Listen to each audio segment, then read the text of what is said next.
elegido el canal correcto de interpretación. The event is about to start. Please make sure that you have selected your interpretation channel. L'événement va bientôt commencer. Veuillez vous assurer d'avoir sélectionné votre canal d'interprétation. El evento está por comenzar. Asegúrense de haber elegido el canal correcto de interpretación. The event is about to start. Please make sure that you have selected your interpretation channel. L'événement va bientôt commencer. Veuillez vous assurer d'avoir sélectionné votre canal d'interprétation. El evento está por comenzar. Asegúrense de haber elegido el canal correcto de interpretación.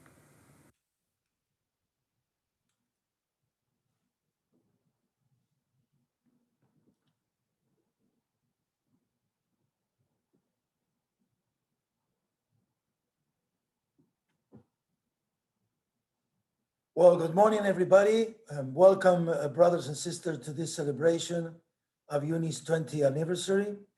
I am Ruben Cortina, the president of UNI Global Union.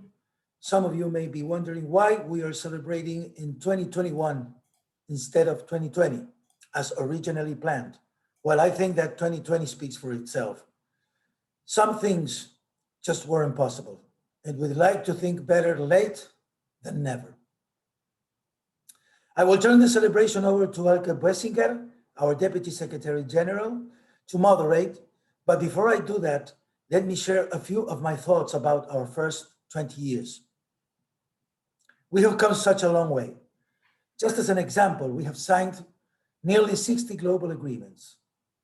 Our global agreements have gone from a few sentences on the page to far more elaborate documents about rights for workers everywhere in the world. In addition to that, we have global alliances for many dozens of companies. We have 60 organizers working on UNI supporting organizing campaigns in nearly 30 countries, made possible through our organizing fund and support organizations. I know we have great examples in every region that shows us how important has been UNI for organizing experiences. In my region, the Americas, I've seen firsthand both how UNI has changed and how UNI has made a difference for our affiliates and their members. Choosing countries in Latin America with political instability, low trade union density, and absence of collective bargaining, organizing unions and pushing for negotiations everywhere. Countries like Colombia, Chile, and Peru, countries that have now the regular support of UNI, the Global Union, in their struggles. I can also mention our permanent support for the North American trade union movement in their struggle to organize in a difficult political environment. I have been so proud to be your president, especially during this challenging time. And I'm grateful to those who had the vision and motivation to create UNI 20 years ago. During the pandemic, I woke up every day thinking, what can I do from my home in the middle of the quarantine? How can I accomplish what I planned and thought could make a difference during these 4 years? And we were there helping to protect our colleagues. In February last year, we were with Alke in Japan and Korea visiting our members. We knew about the virus, but it was not yet a pandemic. Everybody told us not to go. We did not imagine what was coming.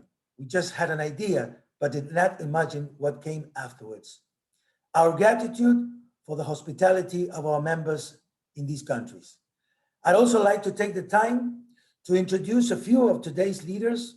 We have so many across our regions and sectors, but let me expressly recognize our 4 regional presidents: Hector Daer from the Americas, Ndeye Funen Yang from UNI Africa, Minao Noda from UNI Asia Pacific, and Frank Brzezinski from Europe. So thank you for joining us today to celebrate our achievements and our legacy. Let's keep on track. Thank you very much. Take it away, Alki. It's all yours. Good morning, good afternoon, and good evening to all UNI affiliates and to our friends and allies who are joining us here for this online celebration. I'm delighted to moderate today's virtual celebration of UNI's achievements over the past 20 years. First, let's take a look at some of the highlights which marked UNI's first 20 years.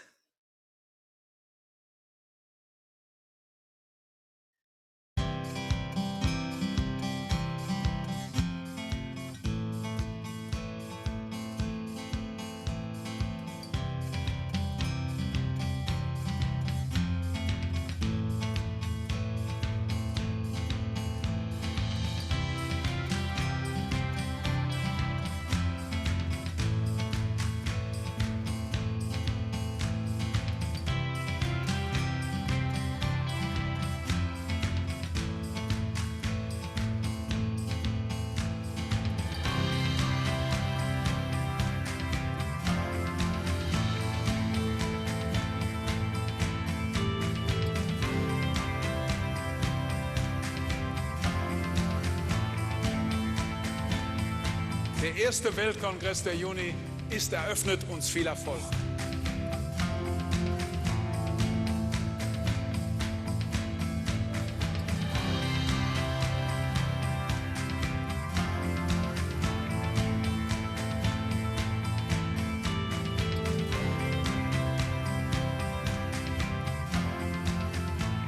UNI coming to Chicago, showing worldwide solidarity with the American labor movement and showing that there is global unions that care about workers' rights all over the world, including the United States, is more important now than ever.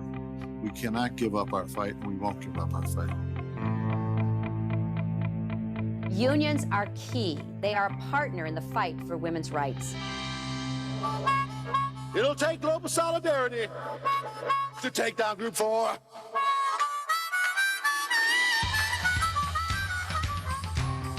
Are the corporations going to define what a global economy is? Or are we going to define together what this world is about, what we leave to our children? Let's try to work together to make sure that all of the employees of Quebecor, wherever you are in the world, that they know that their basic human trade union rights are guaranteed. Le combat pour défendre ERT et le combat pour la liberté d'expression et la démocratie.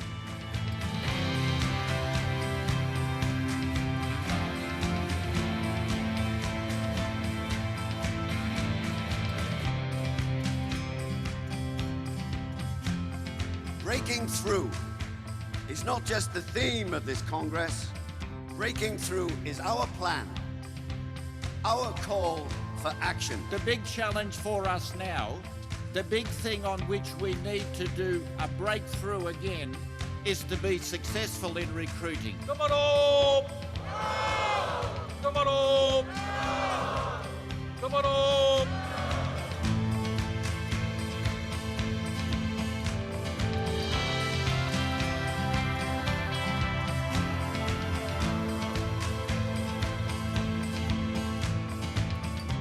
When we made the call to our affiliates at the beginning of May 2013, just days after the Rana Plaza building collapsed, they immediately realized the importance of what we were trying to do. In just a few days, we compressed the work that would normally take years.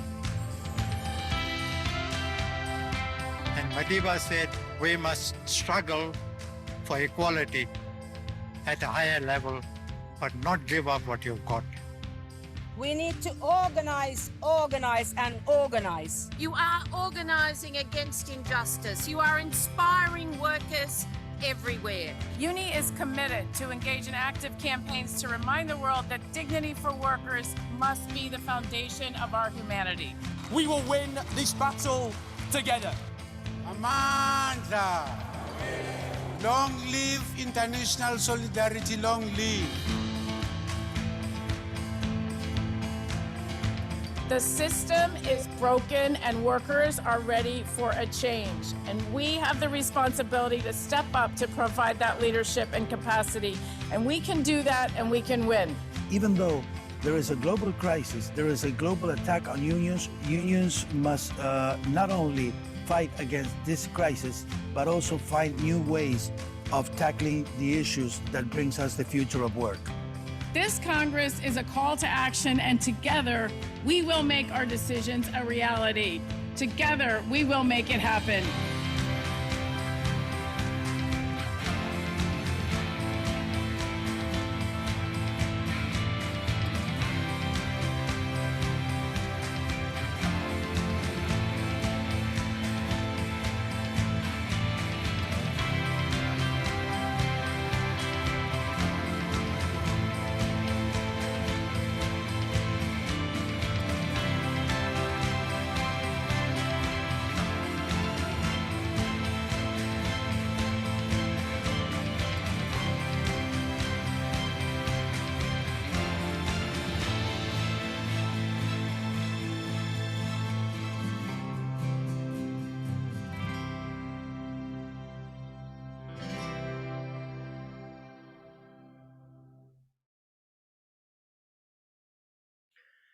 I'm sure many of you recognize scenes and faces from that highlights video. Now, we have today prepared a 2-hour program for you, which is packed with memories and highlights of UNI's first 20 years. But we will also look at the current and future challenges we face as an organization. And we will discuss how we can shape our organization for the future. I now have the pleasure to introduce you to 4 visionaries who laid the foundations of UNI Global Union as we know it today. A few weeks ago, they came together to walk down memory lane, to talk about the challenges they faced during the merger process, and to discuss what makes them really proud. Here is what they had to say.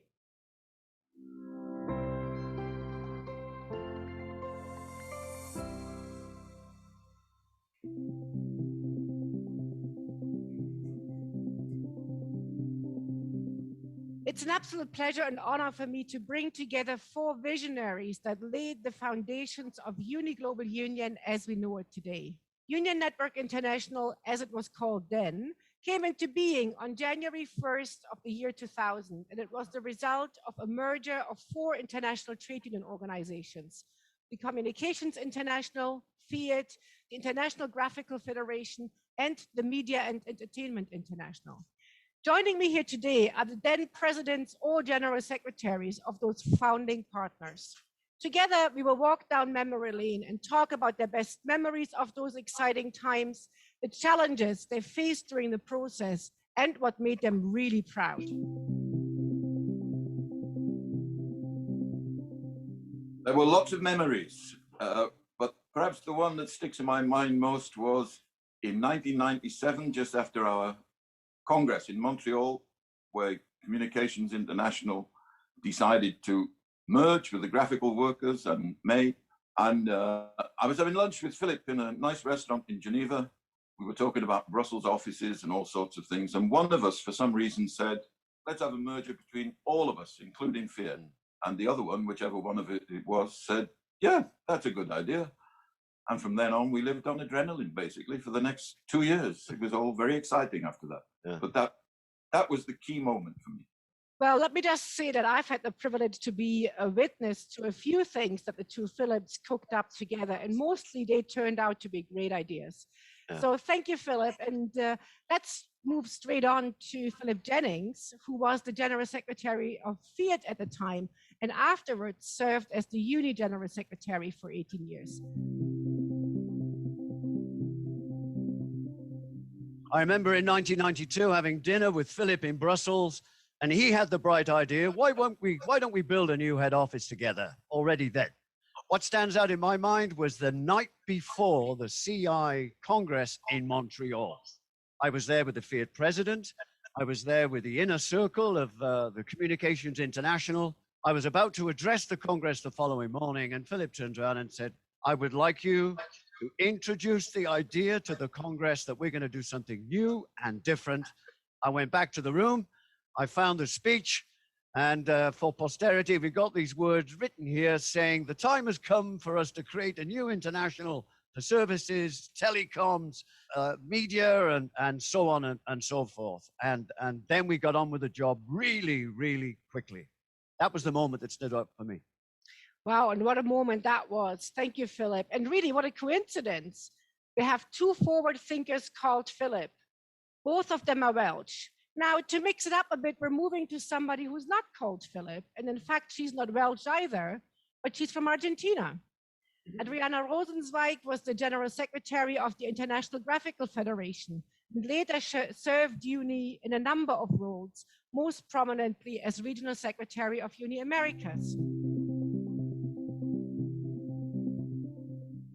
Not at all.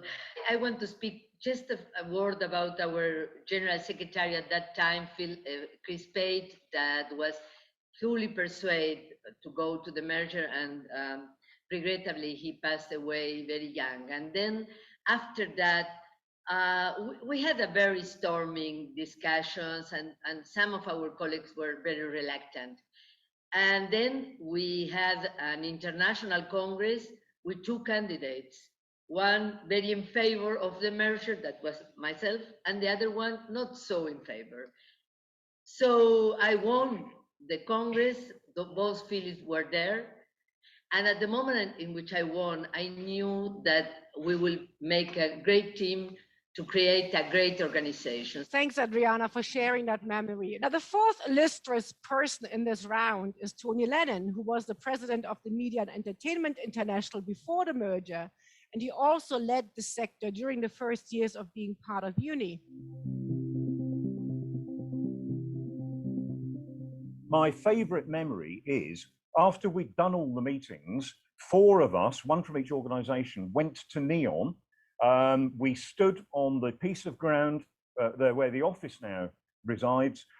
Each of us had a shovel and a hard hat for that great photo opportunity.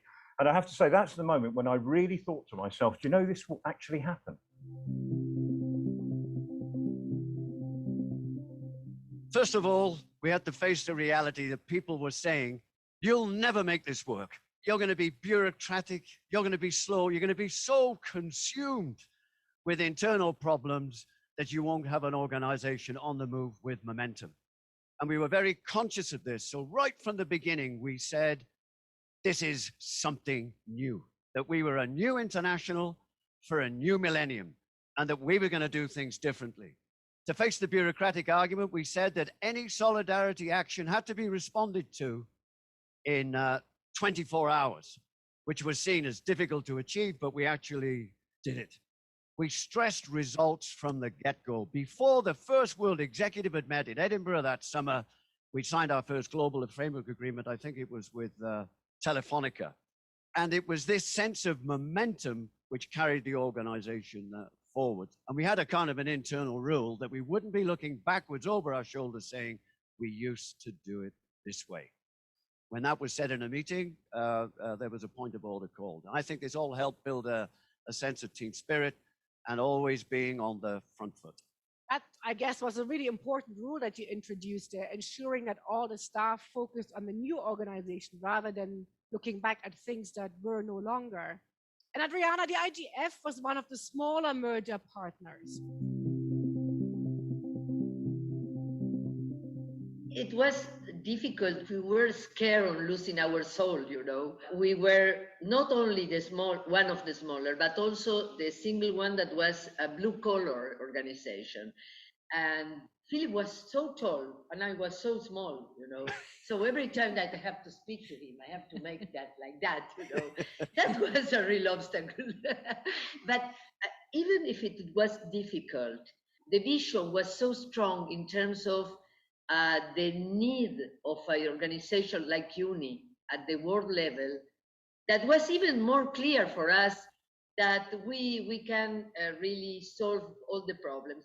And I think that the year and a half in which we tried to find our place inside the organization was so rich in terms of new ideas, new visions, new way to manage the situations. My organization was probably the smallest, and it thought of itself, therefore, as being fast-moving and nimble, which wasn't always true, actually. And there were deep concerns about a corporatist takeover. That was the phrase that was used. In the end, it all depended on building trust between people across UNI who came from very different industries with different cultures. It helped a lot that while Chris was alive, all 4 general secretaries spoke English as a native tongue. So we were able to fairly rapidly understand each other without an interpreter in the way. And eventually we got to a point, I think, where everybody acknowledged that the organization made sense. It was being run by people who knew how to do it and cared. And to be honest, the social element of so many meals in Geneva, I think helped a lot. I don't think it made it difficult, but it was essential for us when we were building UNI, really from with no common basis, as it were, to get behind the vision which I had, and I think other people did, of an international organization which was really a union, which really could deal with multinational companies. It was not easy for people who had always thought of themselves as civil servants. But what surprised me is how quickly we did it. No, we signed the first agreement with Telefonica in the telephone sector, which up to then had been more or less university public service. And from there on, we built on that. And so it was difficult, but I think we succeeded pretty well. You can see that you were really determined to make this happen, and you did succeed. So I distinctly remember effectively our founding conference in East Berlin. It wasn't East Berlin by then because, of course, the country was united. It was in a gigantic hotel where actually we could have spent the whole week without even going out through the front door. Everything was there. I made a point of going out with a Canadian colleague, and we were adopted by the proprietor of a local bar, who was a woman, who kept feeding us schnapps, even though neither of us drank spirits. But I'll never forget sitting on the platform of that conference and looking round at this enormous conference room full of trade unionists from around the world. And I realized, you know, this is probably the biggest trade union meeting I've ever spoken at. The one which I always remember with a smile was the point where we got to sign an agreement with Quebecor. It was very important for us because it meant that we were, for the first time, going outside the sectors which we'd got agreements in before. It meant for the first time we were in the graphical sector. For the first time, we were organizing a company from North America instead of a European company. The first meeting we had with Quebecor, the vice president, Julie Tremblay, looked at me and said, "I don't want any legally binding agreements." Said to her, "Julia, don't you worry. I don't like lawyers. We're not going to have any lawyer anywhere near this. We will negotiate it." And when I stopped, she looked up and said, "Philip, I'm a lawyer." Well, that was bad enough, but she remembered this for the next 2 years of negotiations. And finally, after another 2 years, we sat down in, I think it was Barcelona, somewhere in Spain, with a press conference to launch this signing of the agreement with Quebecor. And there were a host of photographers there. The lights were flashing, and there were 4 or 5 of us at this table. And I was there in my best suit and shirt and tie, and I had my silver pen to sign this agreement. And Julie Tremblay turned to me and she said, "Philip, you look just like a lawyer." That has always stayed with me. It was a great moment. Yeah, we have to have some fun in the work that we're doing as well, right? Was the point in which we really finished with all the disappointment inside the graphical sector. We create an alliance that involved all the Americas and Europe and even India. With that, we really started to be completely involved as one of the founding partners. But I think that at that moment, all our colleagues really realized the importance of the creation of UNI. In all the story of UNI, I'm proud of each union that we organized, each agreement that we got. We recreate this sense of unity, alliances in many parts of the world. So let's finish with this little conversation with Philip Jennings.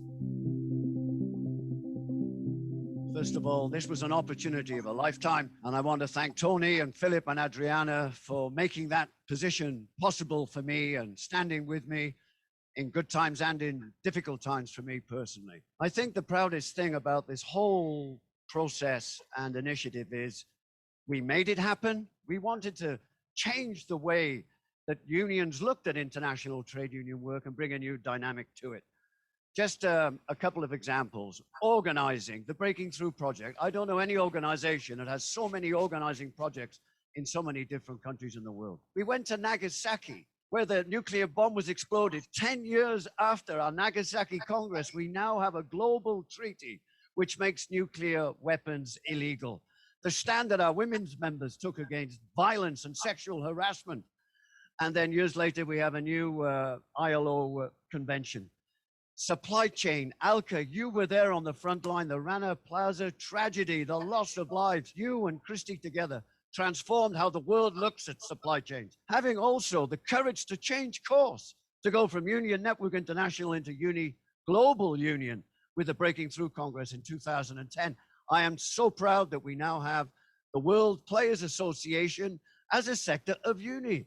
This wasn't on the horizon in the year 2000, and we now have all those union powerhouses in membership of UNI, 85,000 professional athletes. The one that wrenches the most, meeting Leonidis' mother and father to express my condolences. And then having Kath Radder, who was a Rivonia trialist, spent all those years on Robben Island in prison, and he came to our Congress in Cape Town. And it was one of those magical moments in anybody's lives that could witness this moment when he turned around and he looked at the audience and he said, when I see this world before me, when I see these faces before me, I know that our sacrifice and our struggle was worthwhile. Thank you. We can all hear, we can all see how this was a very, very emotional moment for you. And I would like to thank you all for sharing your memories and your thoughts on UNI's beginnings and coming of age. UNI, as we know it, would not exist without the hard work that all of you put in. Thank you, Adriana. Thank you, Tony. Thank you to both Philips for your perseverance, for your passion, and for your foresight. Long live UNI.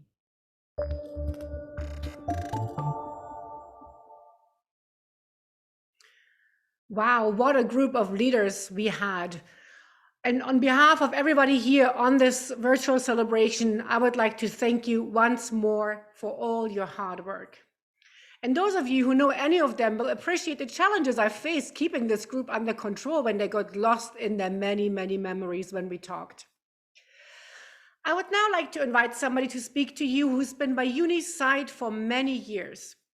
A former teacher and trade union leader from Australia, Sharon Burrow is the General Secretary of the ITUC. Sharon, the floor is yours. Thank you, Elka, and happy birthday, UNI. How amazing. Your parent unions were formidable, and they deserve recognition. But united today, you are indeed an incredible force for rights, for justice, for decent work. Let me acknowledge, of course, the strong partnerships, respect, and love I have for both Philips and, of course, for Adriana, Joe, Anne. But let me tell you, I love working with UNI. A can-do organising union who never resiles from taking the fight wherever it is for workers, whenever you see injustice. But also a commitment to solidarity with the ITUC, the other GUFs. And let me tell you, Amazon, if we can win Amazon with your leadership and those in your unions, then we can beat any company. So I know closely just what that takes, and I know UNI will never give up. But then there's the Essential Workers campaign, dear to all our hearts, those incredible workers exposed on the front lines of COVID-19 as amongst the lowest paid workers, most of them women, and indeed many of them migrants. Fantastic campaign, organising indeed around care. If we can't organise care workers, if we can't stop the breakdown in terms of the use of platforms without rights, then those workers will never have decent work. So UNI, I can talk about many, many of your hundreds of organising campaigns, and Philip was right, they are everywhere. But I just want to say, as an organising union, I will stand with you any day.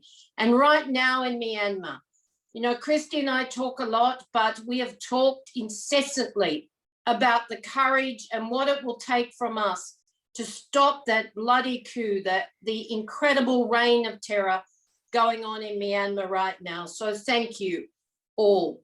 I don't have time to look, as I said, at many of the other cases of struggle and victory, but UNI really does break through, Philip. There's no doubt about that. Christy, Elka, the day after International Women's Day, what a testimony to women's power and leadership. But Ruben, with you, with all of your leaders on your executive, the leaders of your unions, and a great team of staff and organisers who I know provide incredible support around the world, UNI is well placed. UNI Global Union, 20 years strong. I can't wait for the decades to come. You have my respect, my deep affection, and the solidarity and partnership with the ITUC always. Solidarity. Viva Uni, viva. Thank you, Sharon, for your tireless fight on behalf of working people everywhere, and for your great leadership in these difficult times, and for recognizing UNI's organizing work. Now, moving from one powerful trade union leader to another, our next speaker will be Patricia Nyman. Patricia is a leader in our South African affiliate SACAWU and UNI's World Women's President. But first, let's take a look back at UNI's 40% campaign.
Revolutionary greetings, comrades, compañeros, sisters and brothers here from Johannesburg, Mazanzi.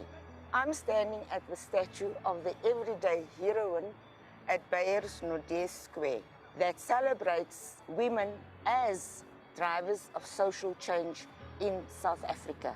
She carries a baby on her back and a placard that says, "Democracy is dialogue." But to get dialogue, to achieve dialogue, we must have voice.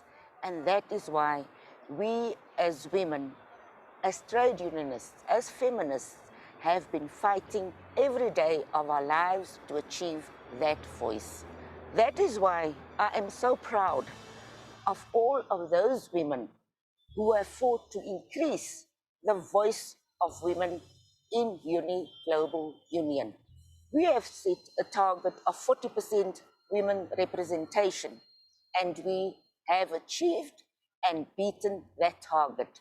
We also have 2 strong women leaders who are leading this huge organization, and together with them, we can only take UNI to greater heights.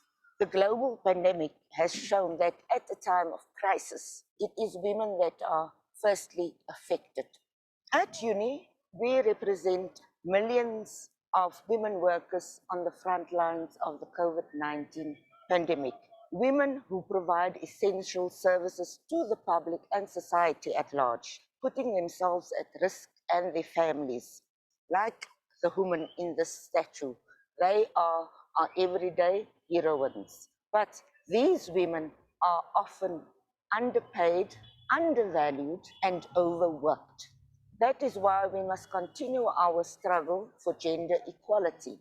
The battle for women's rights is never over.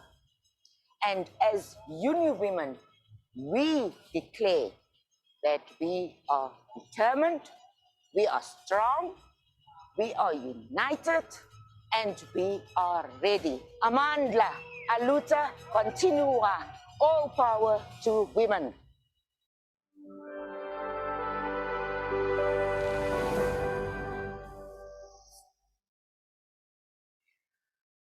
I'm sure you will all agree with me that at UNI we can be really proud of our work to achieve gender parity. But let's never forget that this is an issue of importance for the entire organization, for all regions and all sectors.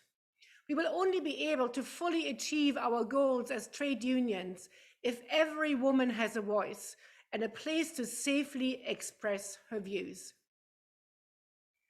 Now, most of you will be aware that UNI's head office are based in the beautiful town of Nyon in Switzerland. And from the get-go, UNI made sure that we engaged actively with the local community. For a number of years, UNI and the local council jointly held a series of events called What's Next, which looked at issues such as peace, sustainable urban development, and local employment conditions. Here are the greetings by Nyon's mayor, Daniel Rosla, on the occasion of UNI's 20th birthday.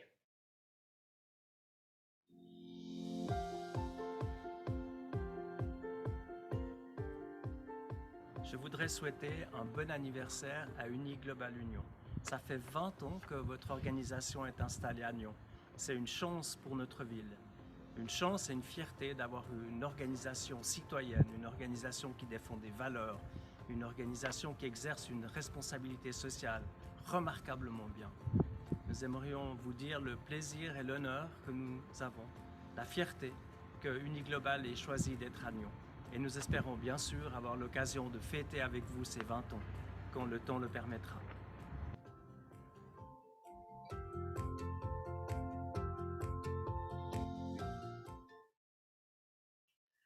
Our next program point will take us to many places around the world, to the people who are the focus of UNI's work, workers. UNI's Breaking Through program, which was adopted at the 2010 Nagasaki Congress, has made organizing to build industrial power front and center of all of our activities. Let's hear from some of the workers who've been part of this journey.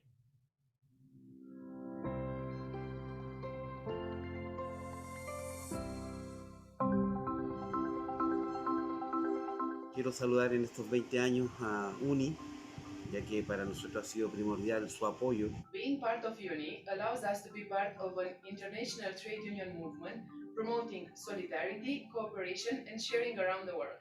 And thank you, UNI, for the opportunity given to bring us together in one alliance. It has helped us a lot. And we are happy, generally. We have dignity, respect, and a seat at the table for bargain security contracts. El sindicato mejoró mi vida y la de mi familia al brindarme acceso a una salud de calidad. 금융노조가 IMF 외환위기 이후 국민주택 합병 반대 파업을 하여 제가 구속되었습니다. 다시 한번 당시 저에게 연대를 보내주신 전 세계 노동계에 깊이 감사드립니다. The union and collective bargaining has created new and better improved benefits for members, enabling TV assignments to be able to be completed more efficiently. Dzięki temu, że udało nam się zorganizować i założyć związki zawodowe w naszym zakładzie, poczuliśmy, że jesteśmy bardziej dostrzegani, że ktoś pyta o zdanie, a co więcej musi się z nim liczyć. UNI ha sido fundamental apoyándonos cuando hemos tenido grandes conflictos colectivos. Esta relación global que hemos entablado hace muchos años nos ha ayudado muchísimo. Fundamentalmente, la contención en situaciones complicadas, el sindicato es fundamental. 加入咗 UNI 監寧之後咧，我哋咧成日咧都可以收到世界嘅資訊啦。Happy 30th anniversary, UNI.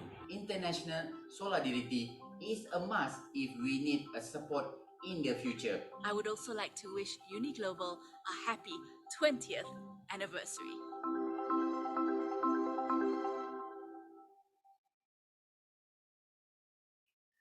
The workers really summed up the value of being part of this global union.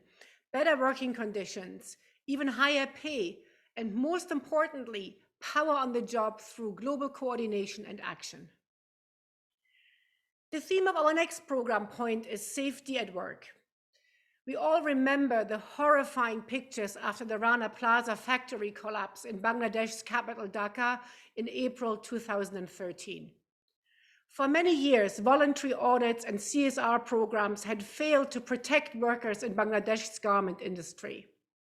UNI, together with our sister global union Industrial and with our partner NGOs, has changed the world of supply chain responsibility forever.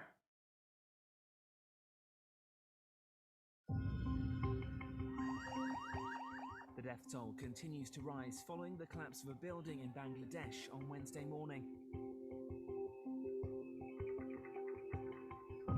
We didn't want to go up to the factory this morning, but the management forced us to go up and said there was no problem with the building.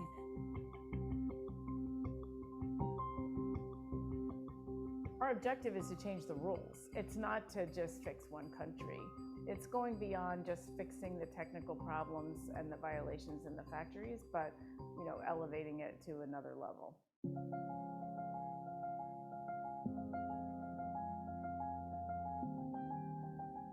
Bangladesh Accord made the contractual obligation upon brands to make sure that their suppliers would meet a specific result by a specific date.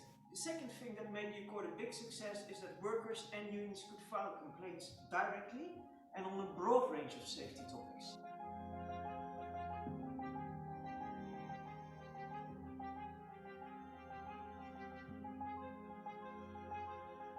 The Accord model of a legally binding, enforceable agreement with independent inspections has proven extremely effective to deliver change and to deliver real results. অনেক উন্নয়ন করেছে অগ্নিকাণ্ড নিরাপত্তার থেকে আমরা অনেক রক্ষা পাইছি এখন বাংলাদেশে গার্মেন্টসের শ্রমিকেরা আজকে অত্যন্ত খুশি তারা নিরাপদ পরিবেশে কাজ করে একই সাথে শ্রমিকদের পরিবাররাও খুশি যে তাদের সন্তানরা নিরাপদ জায়গায় আছে এবং কাজ করে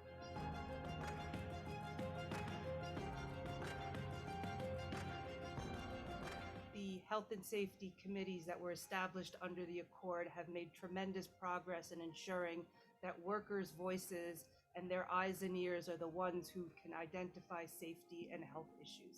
The industry has survived an existential crisis it faced in 2013 and has become the safest ready-made garment industry in the developing world.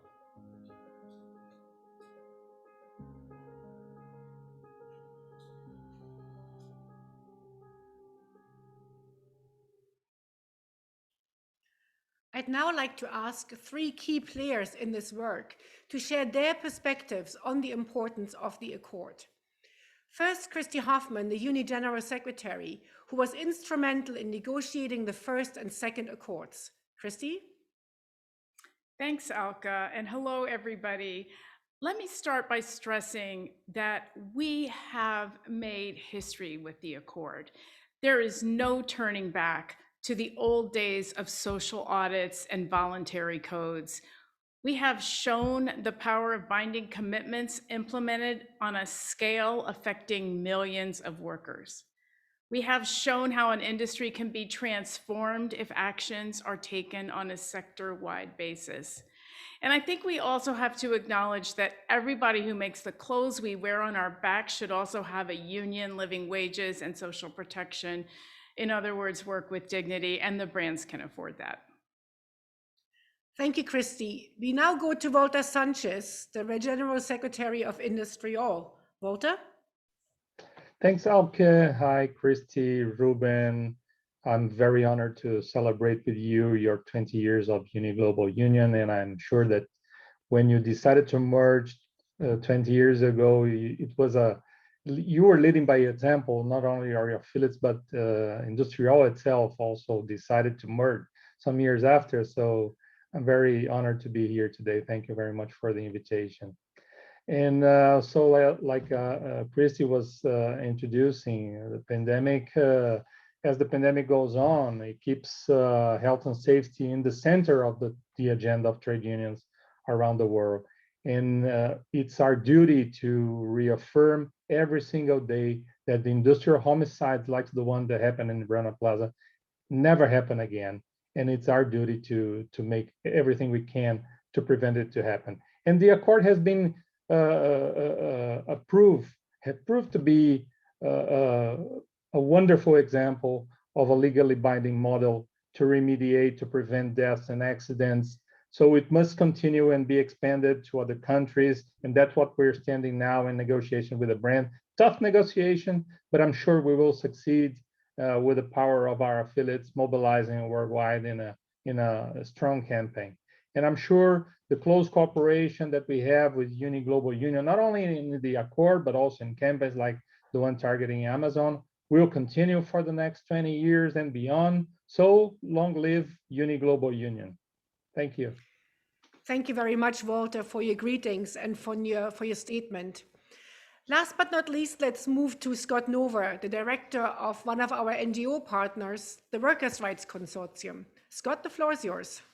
Thank you, Alka and Christy and everyone. Very good to be with you. It's been inspiring to work with the garment unions of Bangladesh, with Industrial and with UNI to help implement a transformative program that replaced the apparel industry's model of voluntary corporate self-regulation with a strong, robust binding agreement between unions and corporations that has led to a day and night change in Bangladesh. The result of it is that every day, 2.5 million garment workers go to work in factories vastly safer than was the case at the beginning of this program. And it's that concrete change across the garment industry in Bangladesh that demonstrates the power of the Accord model. There is unfinished business. As Walter noted, the renegotiation of a new expanded, extended Accord. We look forward to working with UNI, with Industrial, to bring that new, broader, extended agreement to fruition. Thanks so much. Thank you, Scott, for joining us at this early hour for you. Let's go back to Christy to wrap up this session. First, I want to thank Scott and Walter for their comments. In 8 years of working together, we've been a great team. It's been a pleasure to work with you both and both of your organizations. I know we can meet our next challenge, which is to continue the Accord model in Bangladesh and expand it beyond. Thanks. Thank you, Walter. Thank you, Scott, and thank you, Christy, for your insights. UNI's work with multinational companies to negotiate global agreements which guarantee basic organizing rights and set the standard for worker rights in all their operations has been ever evolving over the past 20 years. UNI has been steadily updating, renewing, and signing new global agreements. As Ruben mentioned earlier, we now have more than 50 in total, spanning almost all of UNI's sectors. Global agreements will remain a key element of UNI's strategy, and their importance has been growing further since they have been recognized by both the ILO and OECD as meaningful tools for companies to meet their due diligence obligations. Let's hear from two of the companies that UNI has global agreements with, what they have to say about our cooperation.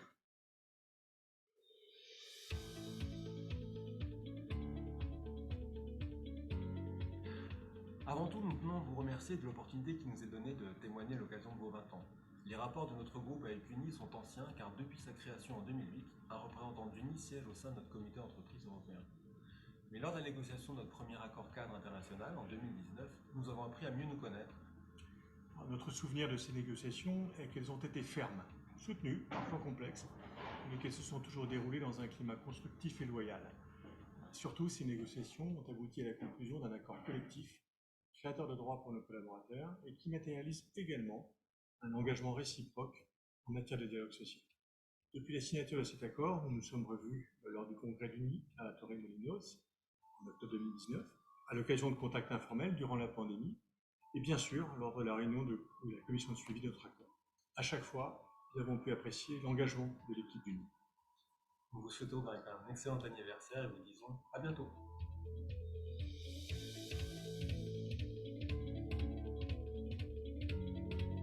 From a security perspective, we have a good and healthy dialogue with UNI for many, many years. This is based on a global agreement that we have, which was built and where we're really driving significant mutual benefits.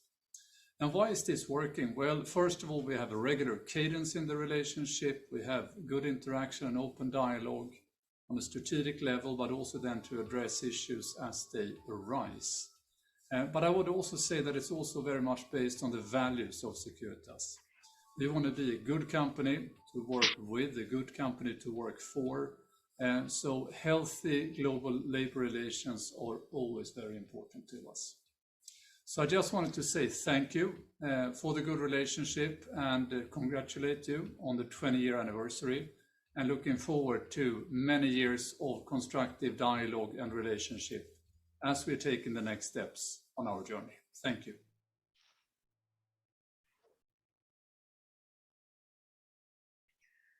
We are now going to turn our focus to the current challenges and the future of UNI. I'm delighted to hand you over to Claire Doul, who will introduce the panelists and facilitate the discussion. Claire, it's over to you. Thank you very much, Alka.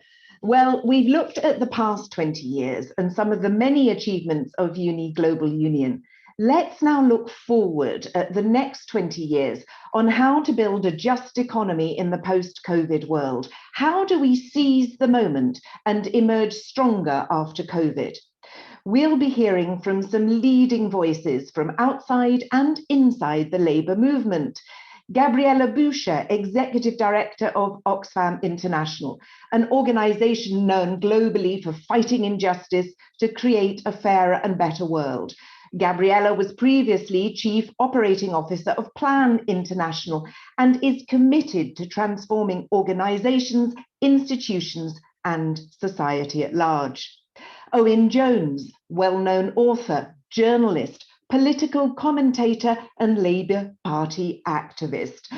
Owen is no stranger to UNI Global Union. His speech to the UNI World Congress in South Africa was hailed by the then General Secretary as one of the all-time great UNI Congress speeches.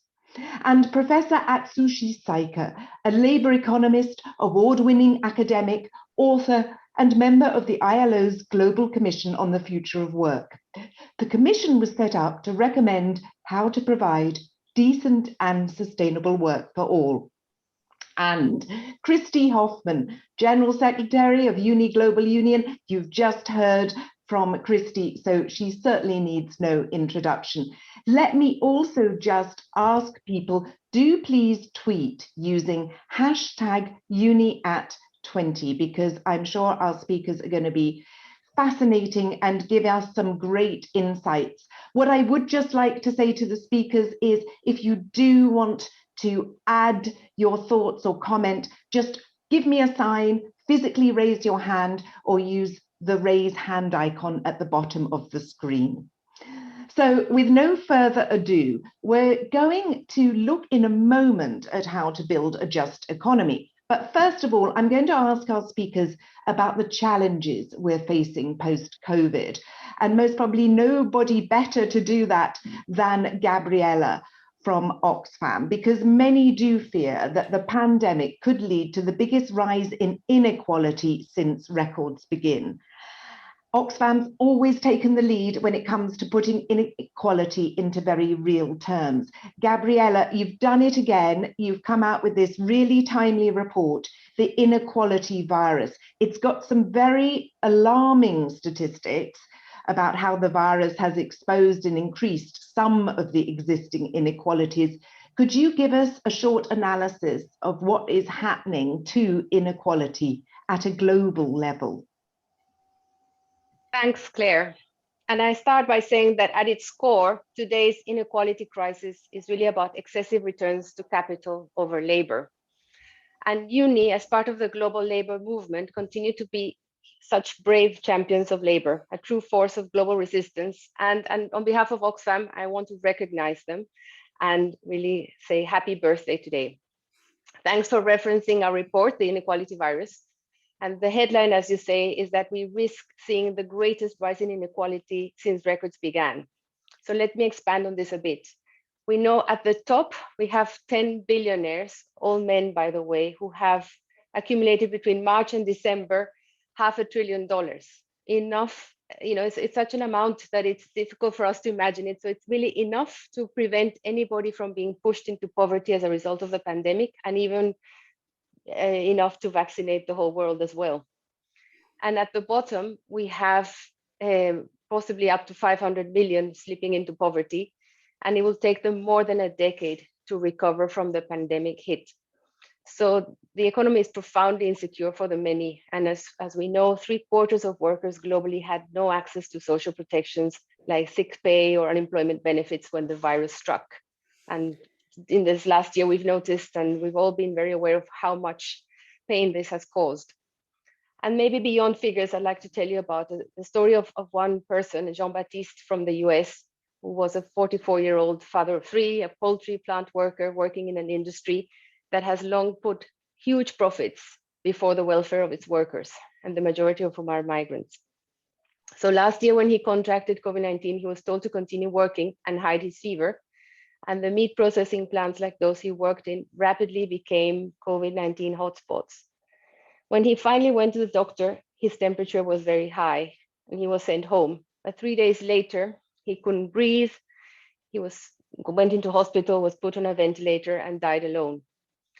And the company did not contact his widow or inform his co-workers. After his widow tell her story to the media, the company sent her a card and $100 in cash. And today she's struggling to support her children alone. And I think that story of Jean-Baptiste sums up so much of what's gone wrong in our global economic model. And the shareholder-dominated business model is part of that. As a society, we have embraced a race to the bottom on taxation, regulation, and workers' wages, on rights and security, and privatized the public goods designed to keep us secure. And then we somehow celebrated GDP growth on the back of it, as if that was going to imply any changes for this situation. So when the pandemic comes into this neoliberal model, the inequality is deadlier than ever. And in a snapshot, our data is also going deeper to show that we just can't talk about economic inequality alone. We also need to speak about the gender and racial inequality that is completely linked. So it's sexist and racist. And many examples illustrate this. The one that horrifies me is how Afro-Brazilians are 40% more likely to die from COVID-19 than white people. And at the moment, unfortunately, COVID is spiraling in Brazil.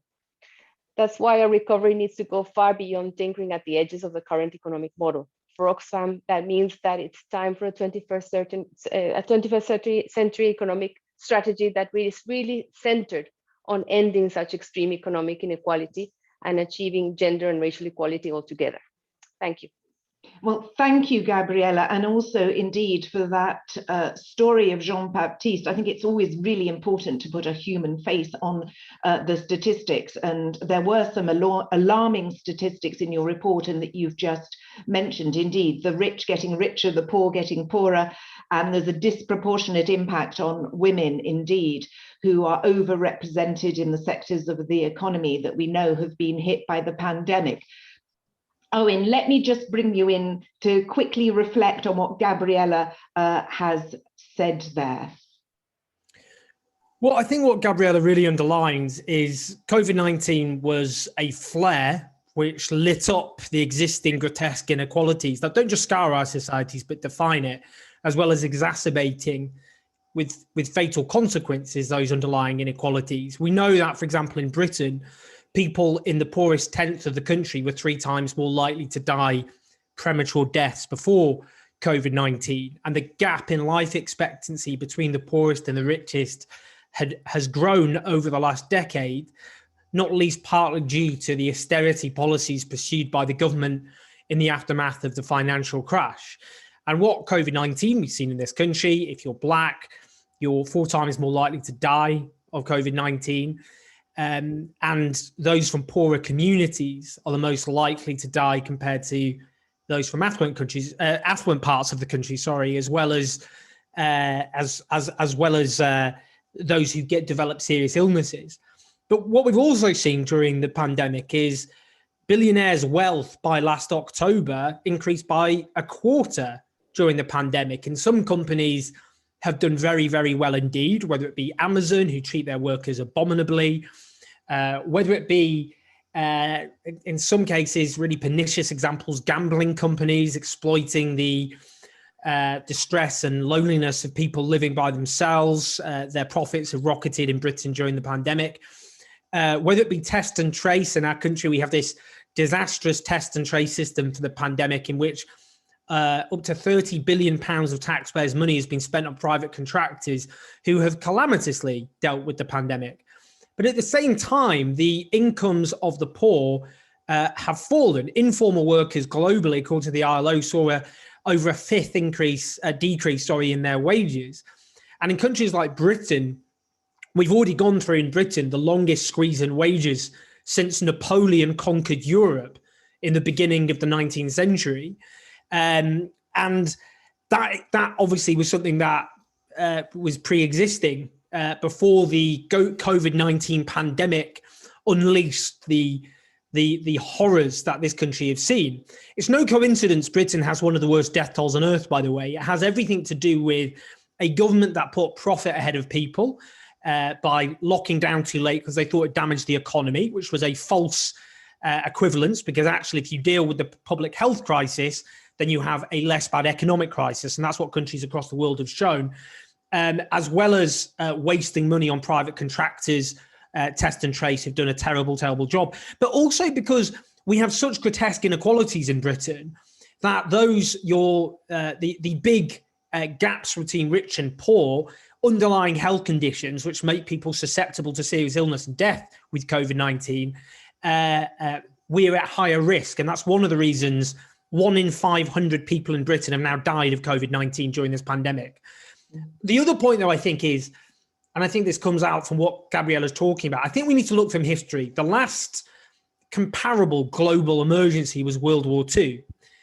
And what that did in this country, like so many other countries, it was a flare which lit up existing inequalities. So in Britain, you got the evacuation of children from the cities into the countryside. And for the first time, many people saw the hunger of inner city working class children. And that helped fuel a desire and support for a new social settlement. We had the Beveridge Report in 1941, a government report which, unlike normal government reports, was a bestseller, which paved the way for the welfare state that the Labour government founded. And the Labour said during World War II, when we win the war, we've got to win the peace. And what does the peace look like? It means dealing with the inequalities that were exposed and exacerbated by war.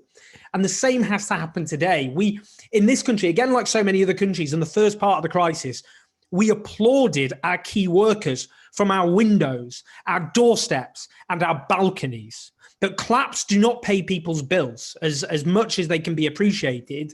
And the nurses in this country who carried Britain through the worst national emergency since World War II, who put their lives at risk, and all too many of them died during COVID-19 and suffered serious consequences to their health. Those nurses, if there was one thing that was going to come out of this crisis, is, of course, those nurses and other key workers deserve a proper wage and good, decent terms and conditions, which have been attacked for over a decade. And now they're getting a 1% pay rise, a de facto pay cut. So these existing inequalities have been exacerbated. But now we've got to look, as in World War II, to showing how we can build a new social settlement to deal with them. Absolutely. Indeed, as you say, it's exposed the inequalities. It's certainly exposed the inequalities in the UK. I'll come back to both of you for what needs to be done in a moment. But Christy, if I can bring you into the conversation for some quick reflections on what Gabriella and Owen have just said. Thanks, Claire. And just before I start to answer your question, let me first thank all the audience for taking time out of your schedule to join us today. I know we're a very big group that includes many of our leaders and staff from the very beginning of UNI. So welcome to everyone.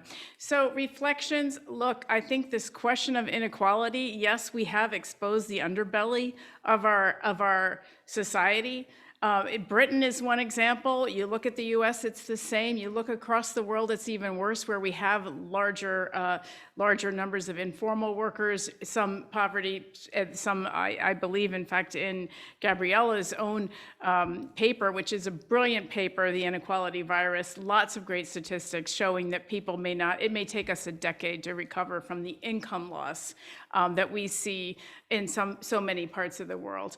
But I also want to go to the issue of the role of unions in inequality, because we know that there is a direct relationship. Nobody will dispute this anymore, that when union density goes up, that inequality goes down, and the reverse is true when the unions, when collective bargaining is on the rise and goes up, that also reduces inequality. And these are basic facts that we no longer see the experts debating this. And in fact, I think we have to, just dialing back a little bit to the role that unions played during this pandemic, I saw some amazing things with our affiliates. I think the proof of our value to society could never be contested. I saw unions every day fighting for safe conditions, severance pay, access to vaccines, PPEs, return to protocols. This is sort of the meat and potatoes of what our unions are doing every day.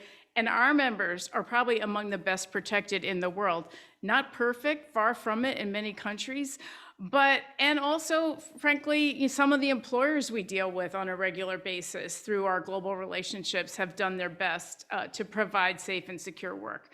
But that exposed underbelly is really the vast number of workers without any protection, no collective bargaining or safety committee, terrified during COVID, abandoned by their government. Some of them stood up to protest unsafe conditions, but many were fired because in retaliation, union busting is just so normal in many countries of the world. And we saw so many workers who wanted to come together, have some collective power, protect their lives, and were punished for speaking out.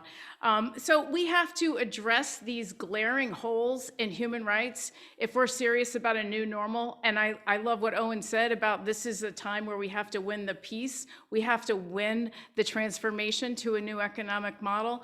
But that doesn't happen unless we have representation and independent voice for workers. And these rights are central to a just recovery if we want to rebalance power, redistribute wealth and income, and indeed to lift up some of our frontline workers who are so low on the economic ladder. And I think we also have to factor in the technological transformation that we're seeing right now, just speeding beyond what we ever could have predicted before. We need a voice to address these technological transformations. If we're not negotiating the algorithm, we're a slave to it. We have challenges on remote work, surveillance, monitoring, cameras everywhere, algorithmic management, which pushes workers to the brink of despair. And we also know that the tech workers legitimately want to negotiate about the ethical content of their work. So all of this is facing us right now. And we have a moment where we can capture all these opportunities and drive things forward. But again, the data for the past 10 years has been in the OECD countries alone, that 19 million fewer workers were represented by unions. So this is a question that this is a trend we have to reverse if we're going to take on technological change, climate change, and build a new model. Thank you, Christy. Yes, a real role for unions to be at the table, importance of collective bargaining. What else do we need, though, to build a just economy? Well, I'm going to bring in to the conversation Professor Atsushi Saike. Now, Atsushi, he was on the panel of the ILO Commission on the Future of Work. This commission was set up to come up with some recommendations, which were, as I said, I think in the introduction, really about creating a sustainable and decent work situation for everybody. Atsushi, can you just give us some of your favorite recommendations that came out of that commission? Okay, thank you, Claire. Well, my favorites are Commission's recommendations on sort of increasing the investments in three important areas, namely increasing the investment in people's capabilities, in the institutions of work, and in decent and sustainable work. In the Commission, we have discussed about the future of work and the major structural changes, namely structural changes of demography, of technology, of market, and of environment. And in order to realize brighter future of work and these structural changes, we recommended those increasing investment. The increasing the investment of people's capabilities includes lifelong learnings, in which people can learn new knowledge and skills at any timing of their professional lives. It is important for us to cope with an aging population, which is one of the mega structural changes of demography, particularly in developed countries like Japan. And in order to cope with an aging population, it is necessary for us to promote the employment of older people, and therefore your professional lives will be much longer. Then you need more retraining and recurrent education as your professional lives get longer. Also, you need more retraining and recurrent education and the so-called the fourth industrial revolution, which is the mega structural changes of technology all around the world. The increasing investment in the institutions of work includes labor regulations and collective agreements. With the structural changes of demography, of technology, and of market, particularly keening global market competition, we have more diversified workers.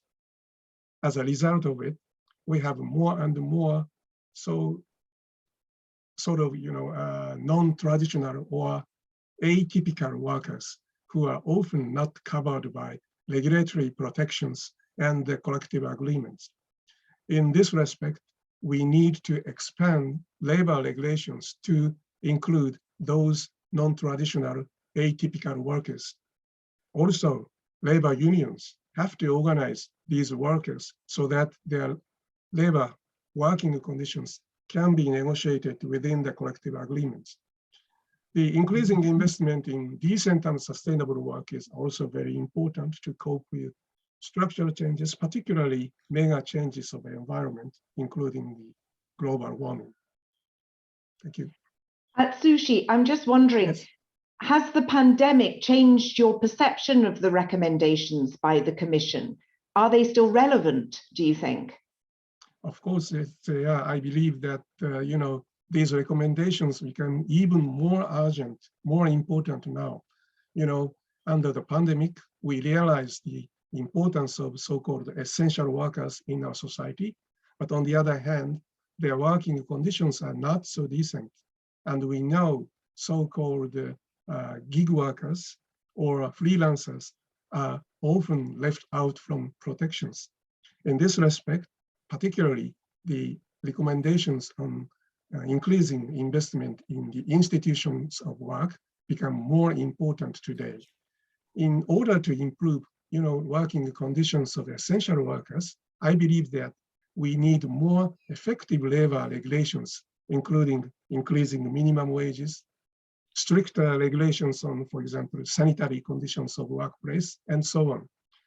For gig workers and freelancers, we need to include them as a category of worker who can be covered by labor regulations, social insurances, and so on.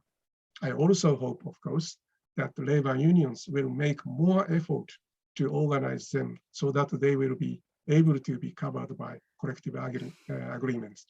Thank you. Christy, let me just bring you in on that point that Sushi has just made about the need for unions to play a greater role, especially to protect the gig workers. If you'd quickly like to reflect on that, and then I'll come to Gabriella. Well, let me say on the gig workers, we think that the thinking has evolved a lot on that issue in recent months, and coming to a view that, in fact, most of these gig workers are actually just in disguised employment relationships, and that we've got a court after court, and most recently the court in the UK has decided that, in fact, they are workers entitled to the benefits that all workers should earn, and they are open. We can organize them into unions. So that's something that we have to get rid of, this bogus self-employment that is permeating us, all around in all of our sectors. That's something that we have to tackle for sure. But I also think that, let's not forget, in the private services, the vast majority of workers don't have a union, whether they're gig workers or informal employment. When we look at these mega employers, like, for example, Amazon, of course, they do have some unions in Europe, but virtually none in the US, call centers, et cetera. So I think we've got to really put our collective muscle into bringing these workers into unions. They are ready.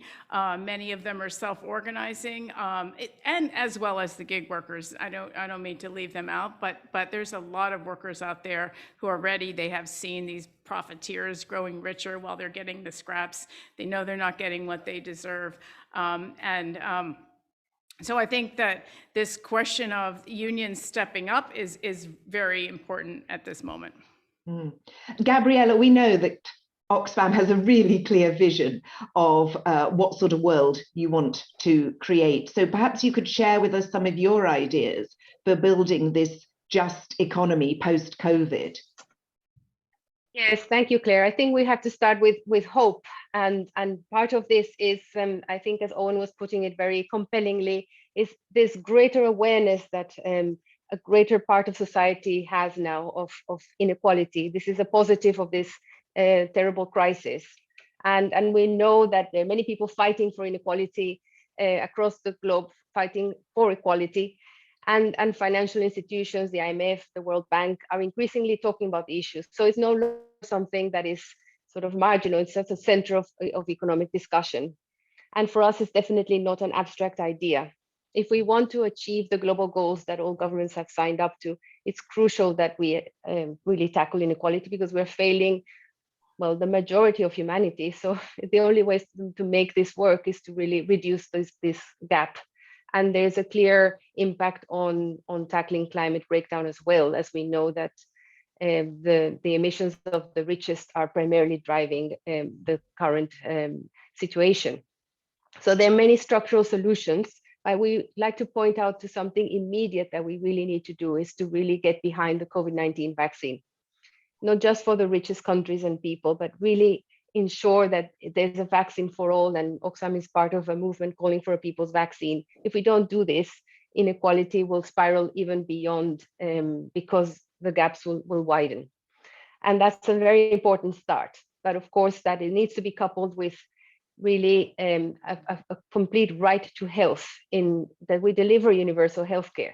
So you, as Owen was saying, so this option exists in the UK, but then you have to also believe that this is a priority at a moment of crisis and act on it.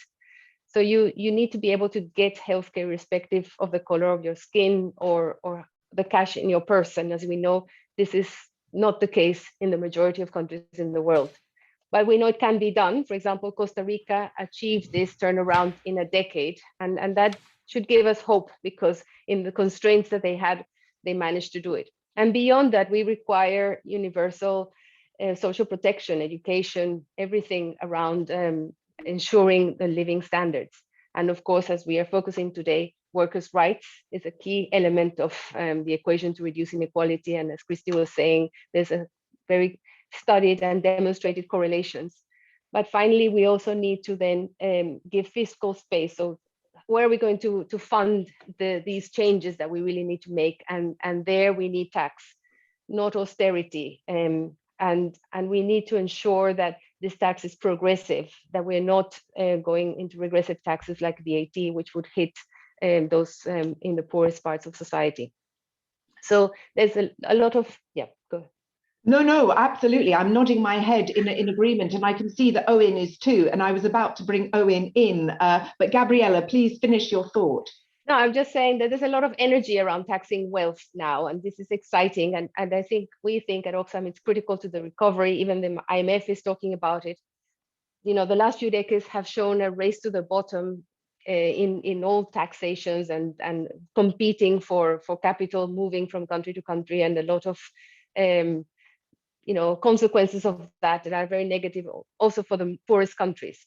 But some countries are giving us hope, and we know Argentina was showing an example when back in December they decided on a one-off wealth tax to really fund their COVID recovery. So this affects 10,000 people at a rate of 2 to 3.5%, and they will be expected to collect about $3.5 billion in additional revenues, which helps really fund the recovery. And of course, we if they can do it, many other countries can do it, but we also know that we don't need, it doesn't have to be a one-off, and it can be something that can be extended. And of course, we also know that it's very important that we work on corporate taxation, and there's a big process at the OECD, and Oxfam has been very involved in working to make sure that this universal taxation for corporates achieves benefits for all countries. And Owen will probably speak about how the UK in its latest budget is increasing corporate tax by 2023 up to 25%. And we believe that's the right bar because that's the level at which we are advocating it should be globally. It requires global collaboration because, as we know, capital is mobile and we need this. I finally I'd like to make a point on this, raising the tax, but also avoiding the loopholes where we lose huge amounts. So the amount that the Justice Tax Network has, Tax Justice Network has calculated is 427 billion is lost in countries around the world in tax because of corporate tax abuse, tax evasion by the rich. So going back to the point about what has battled so much this year, this is costing countries the equivalent of 34 million nurses' salaries, annual salaries. And this is, of course, we know how much difference this would have made this year and how much difference it would make going forward. So it's about having the right taxes and then, of course, having society that backs it, understands that we're banking on the collective and not on greed and on individual achievements. And we need citizens to vote for this. And inequality is not inevitable. I think it's up to all of us. Yeah, absolutely. And you were mentioning the corporation tax. I'll throw that one at Owen. There we are, the British government doing something right, but what about the wealth tax? Because as you mentioned, I think in your comments, of course, the Chancellor's planning in the UK to give the nurses, all of these people who we clapped, just a 1% pay rise. So Owen, your thoughts on how do we move towards a wealth tax? Given the problems and the inequalities that there are in the UK and in other countries? Yeah, so I mean, firstly, the point on corporation tax is important. It does need a caveat, but nonetheless, the fact that a Conservative government, after 11 years of cutting corporation tax, and its arguments were that cutting corporation tax more than pays for itself, because by cutting corporation tax, they argued, and also their apologists, their allies within the media and within think tanks and fellow travel economists argued that if you cut corporation tax and you get more tax revenues in. We always argued against that, including within the Labour movement. And the fact that a Conservative government now is increasing corporation tax is a repudiation of 11 years of that dogma. Everything we argued has been vindicated. Everything they said was wrong. But it does require a big caveat because actually, in their current budget, what they've done is delay corporation tax increases until 2023. There's a big question mark about whether they will actually ever increase those corporation taxes.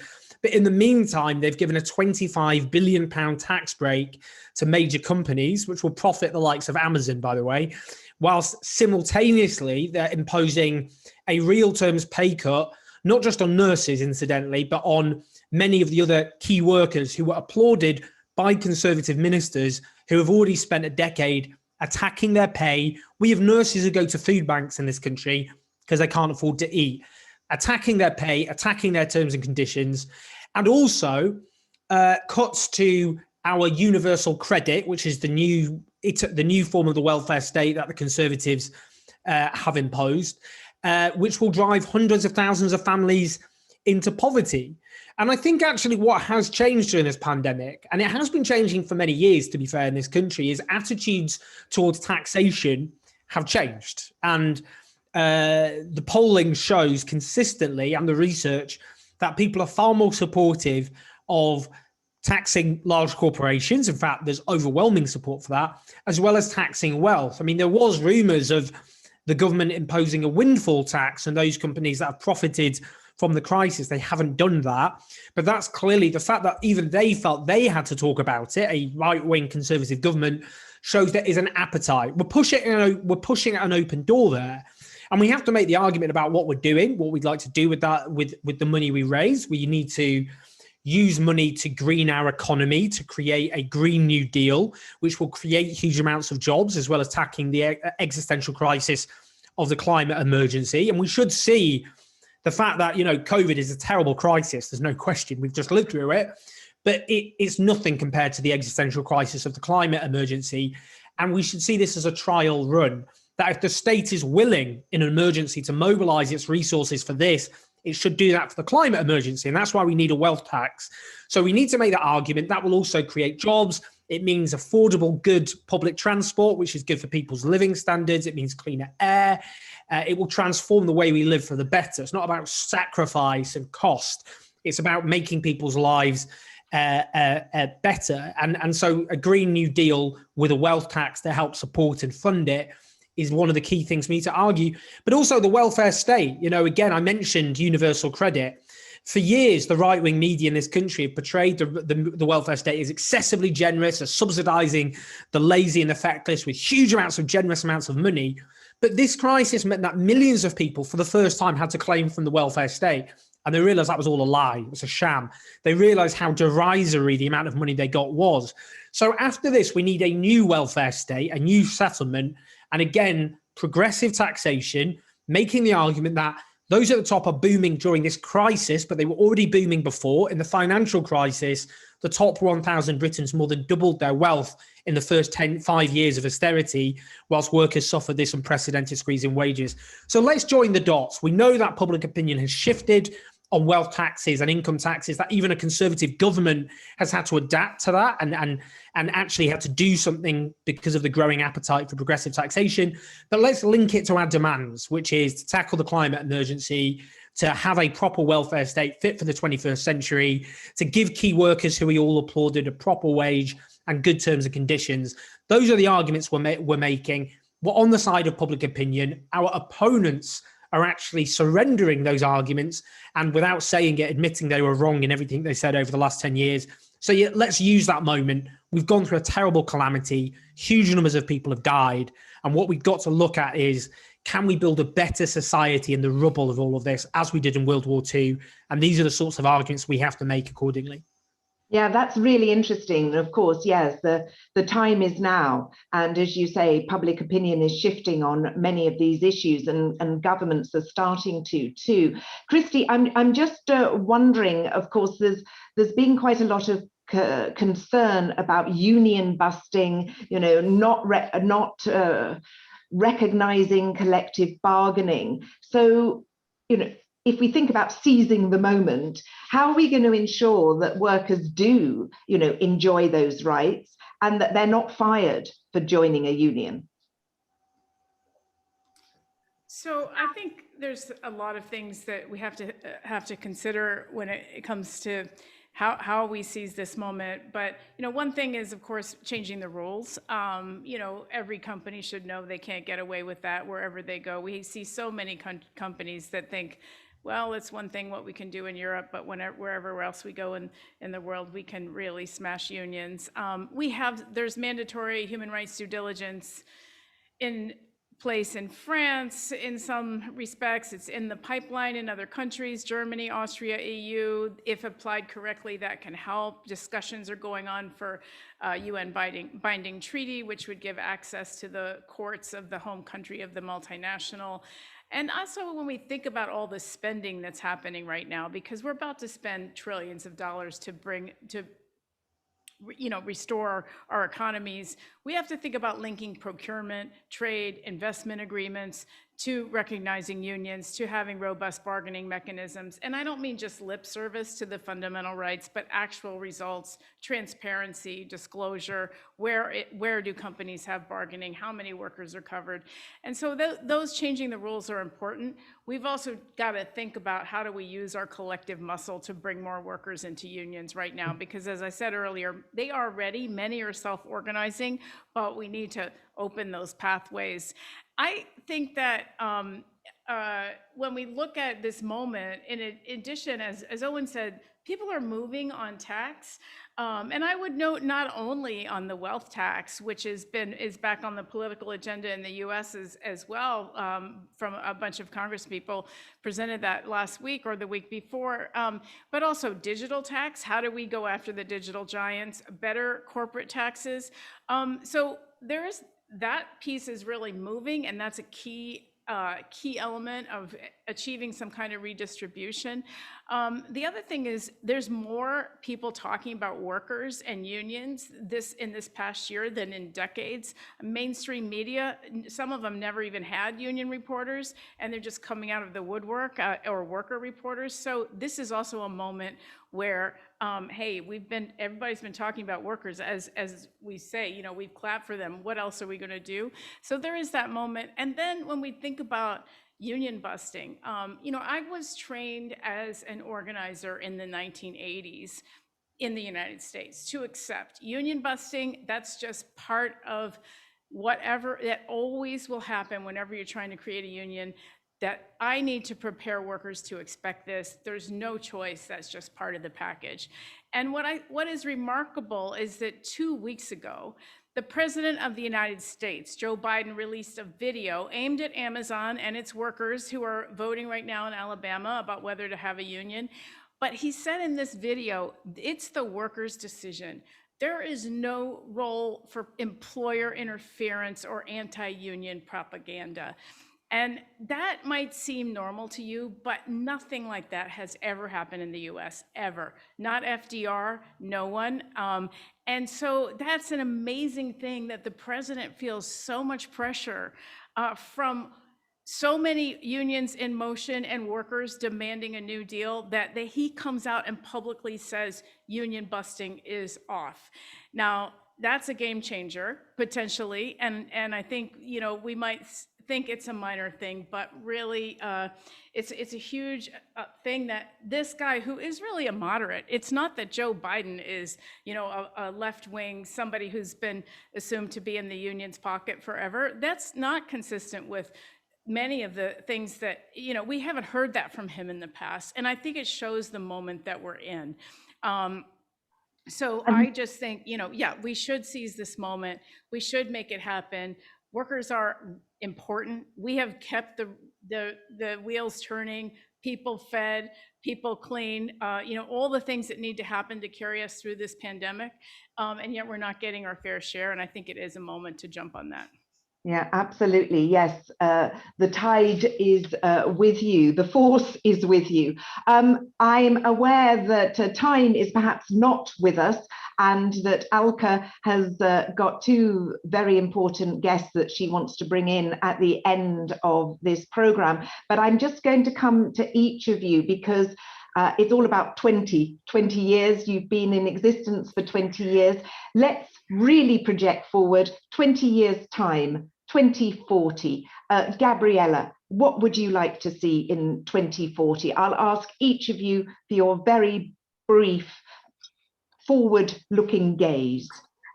So in short, I think in we will be living within the bounds of the planet, and we will have seen an end to subsidizing fossil fuels, a huge investment in clean, green jobs, with the voices of workers in affected industries and women, marginalized groups, designing these just transition policies. And we will have kept global heating below 1.5. But this is, of course, something that needs to start right now with urgency. Owen.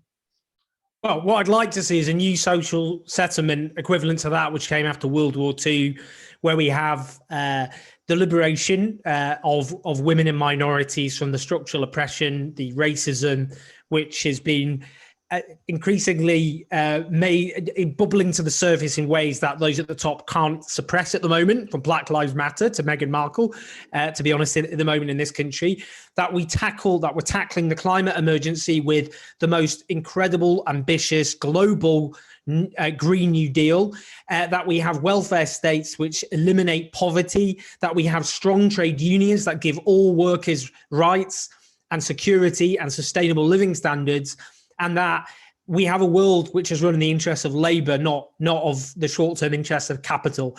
And it's going to take a lot to fight for those things, but that's what we need to do. That's interesting. Yes, this short-termist approach. At Sushi, what do you want to see in 2040?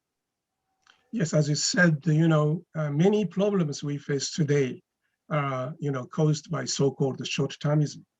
Stakeholders of business, particularly stockholders, began to focus much on short-term returns, often at the expense of working conditions or employment opportunities themselves.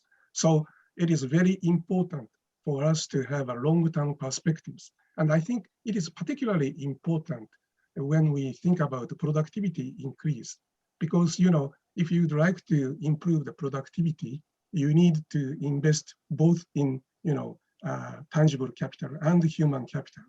And productivity increase is the only source of, you know, better working conditions, by which I mean, you know, without the productivity increase, you cannot get any wage hike or so on. So it is a source of decent and sustainable work. So, you know, long-term perspectives are really important, indispensable for us to realize decent and sustainable work. And you need both labor management collaborations to increase productivity, and then labor management bargaining to obtain the result of that productivity increase towards maybe, you know, 2040. So in the long-term perspectives of labor management relations, I believe that, you know, collaborations and bargainings are sort of inseparable, like the two wheels of a cart. Thank you. Thank you, Atsushi. Christy, the final say on this, 2040, what's your vision? Look, I love what everyone else has said, climate, equality, redistribution. Just to add a few things, real democracy and power sharing at work, where we are sharing the bounty of technological change, but we are not controlled by it. We've got to get in that process now. And also, let's not forget peace. We have a crisis of democracy in many countries in the world, and we can have a peace dividend if we can actually dial back military spending and have a more peaceful world. So I'd like to say that is also for 20 years. And 20 years ago, I would have said we wouldn't be facing sexual harassment in 2021. And I just want to say, like, I don't want to wait till 2041 to get rid of that piece of our working lives as a woman. So it's long overdue that we get rid of that. But a green economy, no poverty, I think these are with strong rights for workers to come together, strong labor structures, and pillars on which we can build a just world. Christy, Atsushi, Owen, and Gabriella, thank you very, very much for your fascinating insight into how to build a just economy. Alka, back to you.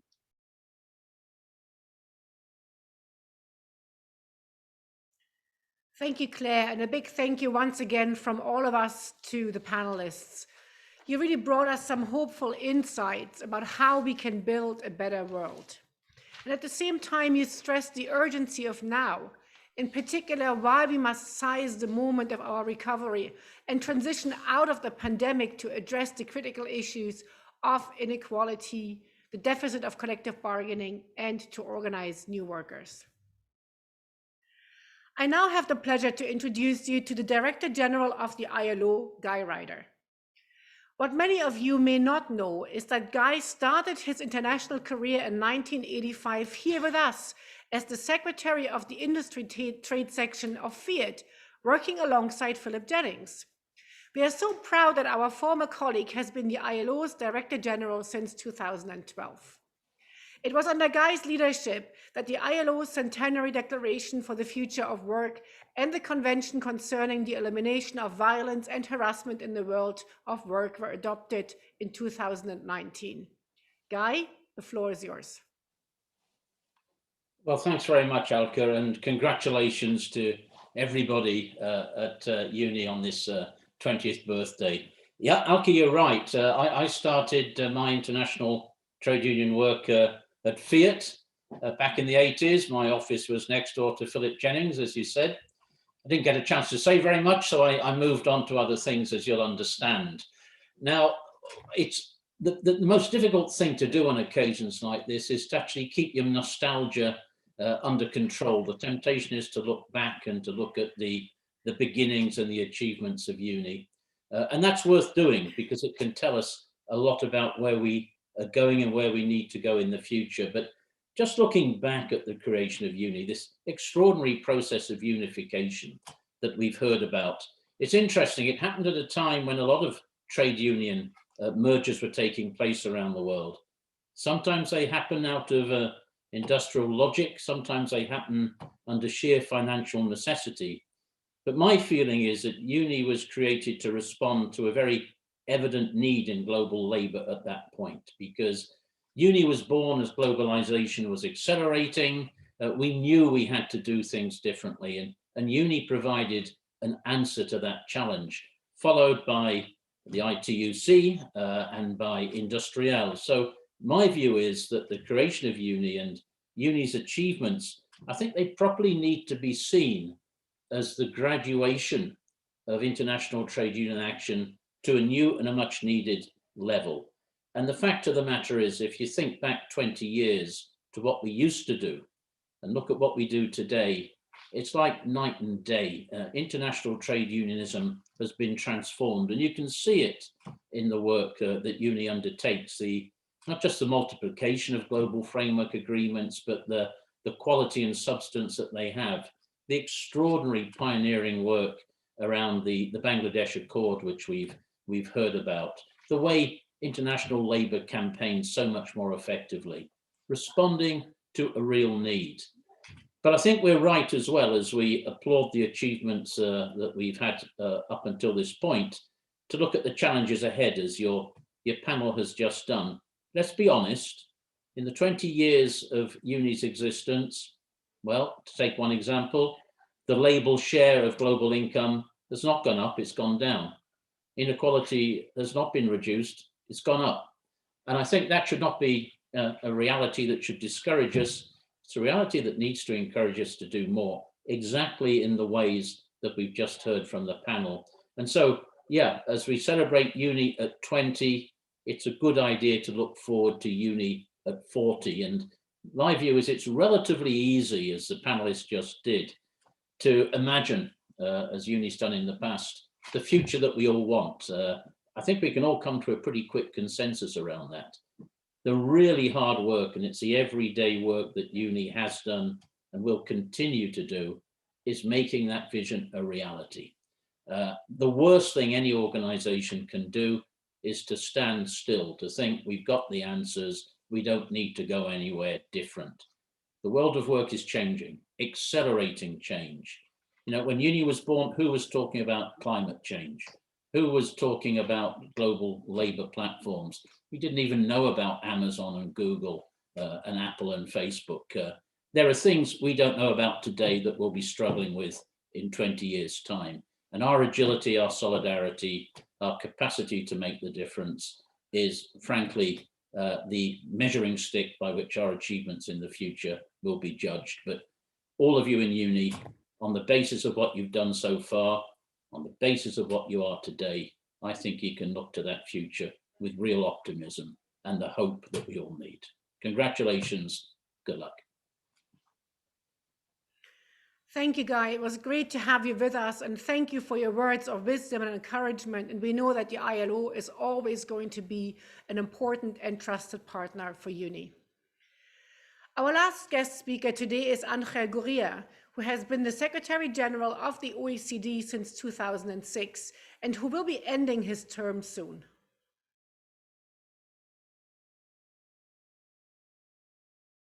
Dear General Secretary Hoffman, dear friend, dear friends, it is a great pleasure to join you for the virtual celebration of the 20th anniversary of UNI, Global Union. There has been an undeniable decline in trade union density in OECD countries, from 33% in 1975 to 16% in 2018. Now, this has made your work all the more relevant. Well-designed, well-implemented social dialogue is crucial to deal with both old and new challenges in the labor market. Now, in the current context of the pandemic, social dialogue has helped shape and implement policies to support workers and also to support the economy. Indeed, social partners and governments have negotiated measures to limit the spread of the virus and to promote a safe return to work. Our social dialogue is also at the heart of the OECD. From our analytical work to our engagement with business at the OECD, BIAC, and the Trade Union Advisory Committee, TUAC, and through the Global Deal Initiative. UNI or UNI, Global Union, has been and continues to be a key partner to the global deal and the OECD more generally in promoting a fair globalization. I encourage you to continue your long-standing constructive engagement with the OECD's national contact points for responsible business conduct. So, dear General Secretary, dear Christie, dear friends, the importance of social dialogue cannot be overstated in these challenging times. The work of UNI Global Union is key to build back a more inclusive, resilient, and sustainable economy. You will always have a partner in the OECD to pursue these goals. So count on the OECD. Count on us.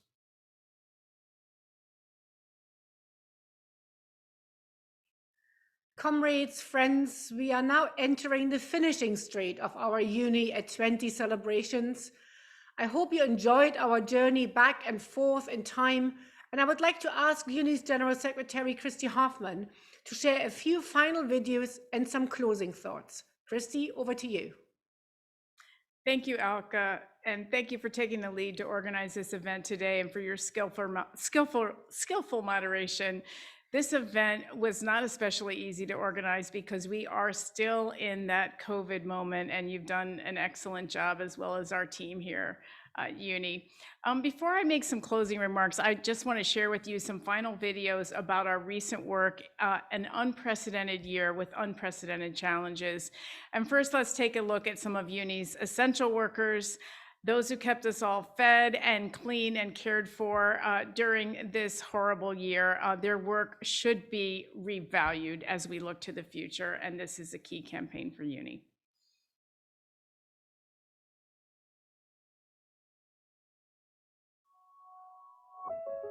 Esenciales. During the pandemic, we have learned what is truly essential. Y hemos dado un paso hacia adelante en nuestras comunidades. Nous sommes Security officers, caregivers, Grocery workers. I am a supermarket worker. I got a bank. security guard. Hipermarketben dolgozom. I work in a nursing home. Jestem opiekunem medycznym. Bir süpermarkette kasiyer olarak görev yapıyorum. Nous sommes essentiels. We are essential. Merci esencial. Somos esenciales. It shouldn't take a pandemic to show how important our work is. Durante demasiado tiempo, nuestro trabajo ha sido infravalorado e ignorado. Necesitamos respeto, un salario digno. Betald sjukfrånvaro. Representación sindical. Stand with us. As we fight to raise standards. It's just essential.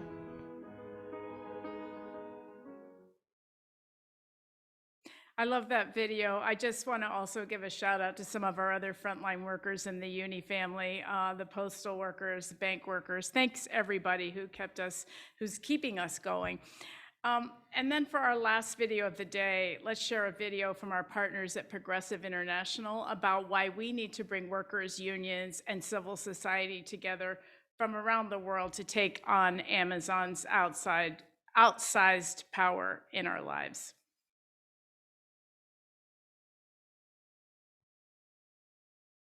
I'm very proud of the culture that we have at Amazon. A former worker at Amazon's Swansea warehouse has told BBC Wales the staff are treated like robots. If you're giving a great customer experience, the only way to do that is with happy people. Workers are so pressured to meet targets that they're forced to urinate in bottles. Les quotas qu'exige ce manager, c'est de faire 260 colis par heure. Pour cela, nous parcourons 30 km par jour dans cet entrepôt grand comme 10 terrains de football. You can't do it with a set of miserable people, watching the clock all day. With a computer tracking her pace per package down to the second. 11 seconds was the goal. Is that hard to meet? Yeah. I like to use the phrase work-life harmony. For staff, it means no guaranteed set hours or job security and shifts that can be cancelled at the drop of a hat. You go in and then they say to you, don't come in tomorrow. So there's 10 hours I've lost. I don't believe that we need a union to be an intermediary between us and our employees. Amazon remains non-union, in part by training its managers how to handle union efforts, like in this video. We do not believe unions are in the best interest of our customers, our shareholders, or most importantly, our associates. You will learn about the warning signs most commonly associated with early union organizing. Factories in Bangladesh with documented unsafe conditions, in theory, should be barred from accessing much of the US and European retail markets. But many have found a back door through Amazon. The toddler top, the journal traced from Amazon, was made at a Chittagong factory called Riverside Apparels that has been banned by the Accord for unsafe conditions. Let me assure you, this is the best planet, and we need to protect it. Amazon employees say the company has threatened to fire some of them for publicly pushing the company to do more about climate change. Billionaires have seen their net worths soar despite the coronavirus pandemic. Amazon has reportedly confirmed it's going to stop paying its warehouse workers that extra $2 an hour in coronavirus hazard pay. 88 workers tested positive at an Amazon warehouse. I'm incredibly proud of the safety record of our sites. This is the inside of an Amazon distribution center in northern France. As you can see, at this warehouse, there are no protective measures, and staff are crowded into this one room. In the business world, Amazon is one of the big winners of the coronavirus crisis. Paid no federal income tax on more than $11 billion in profits. Executive stock options are allowing them to pay zero federal income tax. $1.25 billion taxpayer dollars have been given to the tech giant in the form of government incentives.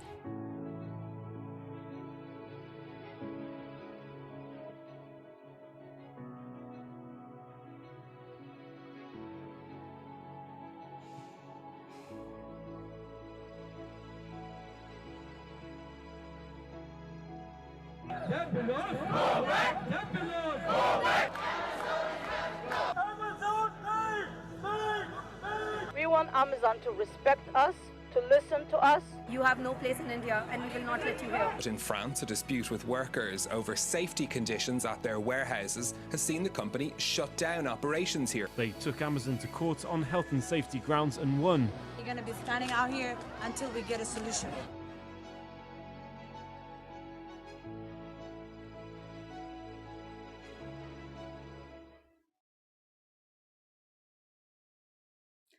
That's a very inspiring way to end our time together today. Sisters and brothers, comrades and colleagues, today's UNI was built on the shoulders of visionaries who realized that our founding organizations would be stronger if we came together and aggregated our power. And we have realized their vision. We've evolved from a network of unions across our various sectors towards a true global union. From an organization which brought unions together towards a global union with its own identity and strategies, its own relationships with employers and investors and the world at large, all built on our combined strength. Our global voice is strong, our media visibility is higher than ever. Indeed, 2020 was a very special year, but it's fair to say participation in UNI events has never been higher. Our organizing program has blossomed beyond our expectations, second to none among any global union, with 2 organizing centers and others on stream. The range of work is daunting at times. We take on the digital giants at the same time as we fight to lift up the lowest paid essential workers. We are writing the rules for remote work at the same time as we fight for protection for those who are out there on the front lines. Our world players push for the rights of athletes to be activists at the Olympics, while at the same time we're insisting that our cleaners and security officers have dignity on the job. We are a voice for democracy, and here let me deplore and condemn the murder of peaceful protesters in Myanmar and just last weekend's killings of labor activists in the Philippines. And of course, we stand for the rights, and we are ever present in the campaign against killings in Colombia. And lastly, we are fighting to change the rules on corporate accountability, a campaign against greed and economic inequality, and we stand for the rights of women, racial, and ethnic minorities everywhere. Now, altogether, this is a very tall order, but we know that all of us together make a difference. So thank you to all of those who laid the foundation for UNI. I want to give special thanks to Philip Jennings, who led UNI brilliantly during its first 18 years, and who was my friend and mentor. Adriana Rosenzweig, who was not only a founding partner, as you learned today, but who then became our UNI Americas Regional Secretary and transformed that region, another dear friend. As we look forward, we have our work cut out for us. But let's look forward to the next 20 years as a period of great transition for UNI towards a more sustainable economy, a green economy with workers at the core and justice and dignity for all. So let's celebrate our achievements today. Happy birthday, UNI.